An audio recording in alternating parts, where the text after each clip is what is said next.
বিমান বাহিনী প্রধান নিজের এবং নিজের যে তার যে একটা কোটারি ছিল তাদের লাভবানের জন্য তখনই ওই আওয়ামী লীগ ওই MiG-29 যে আমদানি করেছিল সেই MiG-29 কয়টা এখন অপারেশন আছে আমাদের জানা নাই, আমরা দেখিও না। পলিসি ছিল কোনো ফাইটার প্লেন কিনবে না ইন্ডিয়াকে স্যাটিসফাই করার জন্য, এবং 2009-এর পরে কোনো ফাইটার প্লেন কিনেছে বলে কারো জানা নাই। এটা 10-এ আসছে, আগে এসেই মানে ওই ব্যবসা করার জন্য এটা আসছে। লেফটেন্যান্ট জেনারেল মুজিব আর লেফটেন্যান্ট জেনারেল আকবর কিভাবে পালায়ে গেল, কোথায় পালায়ে গেল, কে তাদেরকে সহায়তা করলো, যারা আমাদের এই সশস্ত্র বাহিনীর প্রফেশনালিজম ধ্বংস করেছে, সেইটারও একটা দায় দায়িত্ব নির্ধারণ করা দরকার। আমি এই ট্রাজেডির বলে আমি এটাকে ট্রাজেডি বলবো যে কোন সোর্স বলছে 50-এর উপরে মৃত্যুবরণ করেছে। সো আমরা অফিসিয়ালি দেখি 22-23 জন, এবং সব শিশু, নিষ্পাপ শিশু, ছাত্র, সামনে তাদের ভবিষ্যৎ। অনেকের হয়তো আমরা এই ট্রাজেডি গুলো 2-1 দিন পর জানতে পারবো যে কে কে হারিয়েছে। এটা তো অপূরণীয় ক্ষতি। সো এই ক্ষতির দায়ভার তো কোনো না কোনো ভাবে নির্ধারণ করতে হবে। সো আমি একটু খোঁজ নিলাম যে তো আমার বন্ধু বান্ধব, আমার কলিগস যারা জানালো যে এই প্লেনটা, এই F-7 এইটাকে 2010 সালে চায়না থেকে আমদানি করা হয়েছে। চায়না এইটাকে বলে অফশোর, মানে টারমাকে ছিল, জোড়াতালি দিয়ে কিছু পার্টস দিয়ে এইটাকে বাংলাদেশে আনা হয়েছে, এবং এইটার বয়স হলো 16 বছর। সো আপনারা দেখেছেন যে ইন্ডিয়ায় এরকম প্রায় প্রশিক্ষণ বিমান দুর্ঘটনা ঘটতো, এবং একবার এটাকে বলা হলো যে উড়ন্ত কফিন, ফ্লাইং কফিন এটাকে বলা হতো।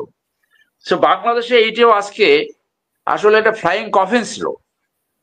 এই কফিনে এই ধরনের একটা ব্রিলিয়ান্ট অফিসার নিজের জীবন দিল।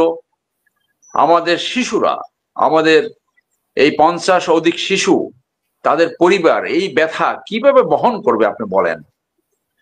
তো সেইখানে এই যে বিমানের যে কেনাকাটা, এইটা আগের যে আওয়ামী লীগ সরকারের সময় 96 থেকে 2001-এ, তখন MiG-29-এর এই ঐতিহ্য ধরে রাখার জন্য আওয়ামী লীগ গভর্নমেন্ট রাশিয়ার MiG-29 আমদানি করেছিল। সেই MiG-29 নিয়ে বড় ধরনের কেলেঙ্কারি হয়েছিল, এবং একটা মামলা পর্যন্ত হয়েছিল। জামাল উদ্দিন নামে একজন ভেরি কন্ট্রোভার্সিয়াল, বিতর্কিত একটা বিমান বাহিনী প্রধান নিজের এবং নিজের যে তার যে একটা কোটারি ছিল তাদের লাভবানের জন্য তখনই ওই আওয়ামী লীগ ওই MiG-29 যে আমদানি করেছিল সেই MiG-29 কয়টা এখন অপারেশন আছে আমাদের জানা নাই, আমরা দেখিও না। সেই MiG-29-এর সাথে যে জড়িত ছিল তার ভিতরে একজন আমাকে জানিয়েছিল যে এই MiG-29-ও পুরাতন পার্টস দিয়ে তারপরে নতুন দামে আমদানি করা হয়েছে। পুরাতন পার্টস ব্যবহার করে নতুন MiG-29 ব্র্যান্ড ফাইটিং প্লেন হিসেবে এটাকে আমদানি করা হয়েছে। তার মানে বোঝা গেল ওই টাকাগুলো কোথায় গেছে? তখনই এই আওয়ামী লীগের যে গুন্ডা পান্ডা লুটেরা তন্ত্র তার পকেটে গেছে। সেই সাথে বলি যে বিমান বাহিনী আজকে ইন্ডিয়া যে আক্রমণ করলো পাকিস্তানকে, তারা প্রায় 18 স্কোয়াড্রন বিমান ব্যবহার করেছে, যেখানে আমাকে একজন প্রাক্তন বিমান বাহিনী অফিসার বললেন 190টা ফাইটার প্লেন একসাথে পাকিস্তানের বিভিন্ন টার্গেটে তারা আক্রমণ করতে গিয়েছিল। পাকিস্তান প্রস্তুত ছিল শুধুমাত্র ফাইটিং প্লেন দিয়ে তাদের যে সে মিসাইল গুলো আছে, যেটা আপনার 100 মাইল পর্যন্ত এনগেজ করতে পারে টার্গেট, অথবা তারও বেশি। 5টা ফাইটার প্লেন সাথে সাথে ওই বর্ডার এলাকায় মানে সেটাকে ধ্বংস করেছে। এবং এটা সর্বশেষ সত্যতা আমরা কোথায় জানলাম? যে ট্রাম্প কিন্তু এটা বলেছে যে সেখানে 5টা প্লেন ভূপাতিত হয়েছিল এবং ওই পাইলট সব কিল। আজকে পাকিস্তান ইন্ডিয়ান এই হায়না আক্রমণ থেকে রক্ষা করছে তাদের এয়ার ক্যাপাবিলিটি। আর বাংলাদেশে আওয়ামী লীগের অলিখিত পলিসি ছিল কোনো ফাইটার প্লেন কিনবে না ইন্ডিয়াকে স্যাটিসফাই করার জন্য, এবং 2009-এর পরে কোন ফাইটার প্লেন কিনেছে বলে কারো জানা নাই। এটা 10-এ আসছে, আগে এসেই মানে ওই ব্যবসা করার জন্য এটা আসছে। সেই সময় বিমান বাহিনী, নৌবাহিনী এবং বাংলাদেশ সেনাবাহিনী কন্ট্রোল করত তারেক সিদ্দিকী। তারেক সিদ্দিকীর কথা ব্যতীত কোনো ডিফেন্স পারচেজ হতো না, এবং এই বিমান বাহিনীর যারা এগুলো কিনেছে, কেনাকাটা যা কিছু করেছে, ওই তারেক সিদ্দিকীর যে গং ওরাই করেছে।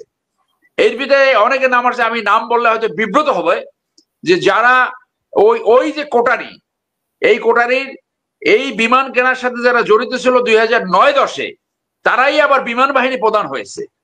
এইভাবে হয়ে তারা এই বিমান বাহিনীকে নিজেদের লাভবান হওয়ার জন্য, দুর্নীতির জন্য, বিশেষ করে তারেক সিদ্দিকীর দুর্নীতির জন্য আমাদের বিমান বাহিনীর প্রফেশনালিজম একেবারে নিম্ন মাত্রায় নিয়ে আসছে। আপনি খেয়াল করে দেখেছেন যে আজকে বিমান বাহিনী প্রধানের চেহারা দেখেছেন, অথচ তাদের স্টেটমেন্ট কোথায়? শুধু আইএসপি আর কি আনাপ? আইএসপি আর কি বাংলাদেশে অতটা প্রফেশনালিজম গেইন করেছে যে মানুষ যা যা জানার অধিকার রয়েছে সেই সবকিছু তারা কি বলতে পারছে? বলতে তো পারছে না, সেগুলো তো বলছে না। সো আপনি দেখেন বিমান বাহিনী প্রধান কোথাও আমরা দেখিনি। সো এটা তো অনেকে কোশ্চেন করছে, আমাকে অনেকে বলছে যে কোথায়, তার তো কোনো স্টেটমেন্টই দেখলাম না। তার অন্য যারা নীতি নির্ধারক, যারা কমান্ড চ্যানেল, তারা কোথায়? তারা তো এসে বলতে পারতো কিছু একটা, যে জনগণের উদ্দেশ্যে কেন এটা হয়েছে, বা এটা টেকনিক্যাল এটা ত্রুটি, এটা তো আমরা বুঝি। কিন্তু আপনি তো একটা জাঙ্ক 2010 সালে এই প্লেনটা বাংলাদেশে নিয়ে আসছেন, ইট ওয়াজ এ জাঙ্ক, যেটা জাঙ্কে চলে যাবে সেইটাকে দিয়ে আপনি আজকে একটা গোল্ডেন সন অফ দ্য সাহেল, একজন ফ্লাইট লেফটেন্যান্টের জীবন গেল, আরো জীবন গেল আমাদের শিশু, নিষ্পাপ শিশু 50 জন। আজকে কত ফ্যামিলিতে দুঃসহ ঘটনা ঘটে গেছে, এবং আজীবন তাদের এই দুঃসহ ঘটনা নিয়ে, এই স্মৃতি নিয়ে করতে হবে। আমি সর্বশেষ একটি লিগাল পয়েন্ট বলে শেষ করব। তার আগে আমিন স্যারের সাথে আমি সম্পূর্ণ একমত, এইটা উচ্চ পর্যায়ের তদন্ত করতে হবে, তদন্ত করে এটা দায় দায়িত্ব নির্ধারণ করতে হবে। লোক দেখানো, আই ওয়াশ করা যাবে না। আর একটা জিনিস করতে হবে, যে বাংলাদেশ সশস্ত্র বাহিনীতে রয়ের এজেন্ট কয়জন আছে? বড় দুইটা রয়ের এজেন্ট, লেফটেন্যান্ট জেনারেল মুজিব আর লেফটেন্যান্ট জেনারেল আকবর, কিভাবে পালায়ে গেল, কোথায় পালায়ে গেল, কে তাদেরকে সহায়তা করলো? যারা আমাদের এই সশস্ত্র বাহিনীর প্রফেশনালিজম ধ্বংস করেছে, সেইটারও একটা দায় দায়িত্ব নির্ধারণ করা দরকার। তো সেইখানে আমি বলবো তদন্ত অবশ্যই হতে হবে। আর এই যে বাচ্চাগুলো মারা গেছে, রাষ্ট্র বিমান বাহিনীর বাজেট থেকে তাদেরকে টর্ট আইনে ক্ষতিপূরণ দিতে হবে। রাষ্ট্র এর ব্যবস্থা করবে। যারা ভিকটিম, যারা মারা গেছে, তারা কোনো মামলা করবে না। সশস্ত্র বাহিনী, বিমান বাহিনী, অ্যাটর্নি জেনারেল অফিস, আইন মন্ত্রণালয় অফিস, তারা এটা সুমোটো টর্ট আইনে প্রত্যেকটা পরিবারকে ক্ষতিপূরণ দিবে। একটা ছেলে লেখাপড়া করে জীবনে কত টাকা ইনকাম করতে পারত, তার value of the amusement of লাইফের অ্যামিউজমেন্টের ভ্যালু যোগ করে প্রত্যেকটা পরিবারকে টর্ট আইনে এইটার ক্ষতিপূরণ দিতে হবে। এই ধরনের নেগলিজেন্স পৃথিবীর কোথাও টর্ট আইন অ্যাপ্লাই ব্যতীত এইটাকে বন্ধ করা যায় নাই। রাষ্ট্র থেকে 50 লাখ 1 কোটি টাকা দেবে, দ্যাটস নট এনাফ। রাস্তায় নেগলিজেন্স করে ড্রাইভার, টাকা দেয় ডিসি অফিস। ডিসি তো বাবার টাকা দেয় না, ডিসি আমাদের টাকা দেয়। কি দেয়? 50,000 টাকা, 20,000 টাকা। ওইটা ইনিশিয়াল একটা হতে পারে, কিন্তু টর্ট আইনের মাধ্যমে এই ধরনের নেগলিজেন্সের কেন ক্ষতিপূরণ দেওয়া হয় না?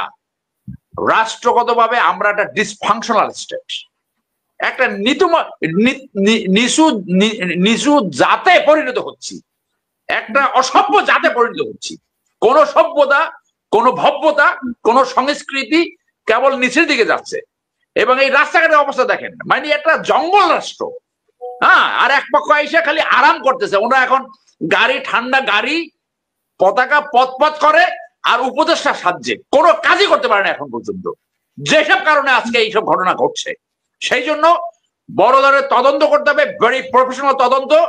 রয়ের সমস্ত এজেন্ট একটা ডিফেন্স মিনিস্টারের আওতায়, ডিফেন্স মিনিস্ট্রির আওতায় একটা উচ্চ পর্যায়ে কমিটি করে বাংলাদেশ সশস্ত্র বাহিনীকে র মুক্ত করতে হবে সবার আগে।